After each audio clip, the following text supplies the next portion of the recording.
Hi అండి, అందరికీ నమస్తే. Welcome back to our channel. అందరూ తమనేలు చూసే ఉంటారు. ఈ ముసలైపోతున్న తల్లిదండ్రులు నాకు వద్దని చెప్పి పెట్టడం జరిగింది.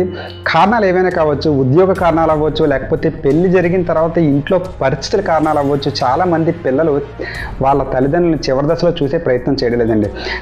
ఇద్దరు ముగ్గురు కుమారులు ఉన్న తల్లిదండ్రులకి పరిస్థితులు వేరండి. ఒకే కుమారుడు ఉన్న తల్లిదండ్రులకు కూడా ఈ ఇంత పరిస్థితి దాపురిస్తుందండి. దయచేసి ఎవరైనా సరే మీ తల్లిదండ్రులను చూడలేక అనాథ శరణాలయాల్లోనూ, వృద్ధాశ్రమాల్లోనూ, లేకపోతే ఎల్డర్లీ కేర్ సెంటర్లోనూ వేసే ముందు 1-2 సార్లు ఆలోచించండి. ఎంతో త్యాగాలు, ఎంతో ప్రేమ అపురూపంతో మనల్ని ఈ స్థాయికి తీసుకొచ్చిన తల్లిదండ్రులకి చివరి దశలో పట్టెడు అన్నం పెట్టలేక దగ్గర తీసుకొని వాళ్ళతో మాట్లాడే ప్రయత్నం చేసుకోలేని, అంత వెసులుబాటు కల్పించుకోలేని ఈ జీవితం, ఈ సంపాదన, ఈ చదువు, ఈ జ్ఞానం ఇదంతా కూడా బూడిదల పోసిన పన్నీరండి. ఇలాంటి విష సంస్కృతికి దయచేసి ఎవరు నాంది పలకొద్దండి. ఇలాంటి వింత ఆలోచనలు ఎవరైనా వస్తే దయచేసి ఇక్కడితోనే కట్టడి చేయండి. మనం మన పిల్లల్ని ఎంత స్థాయిలో పెంచుతున్నామో, ఏ స్థాయిలో ఎంత ప్రేమగా చూస్తున్నామో మన తల్లిదండ్రులు కూడా మనం అంతే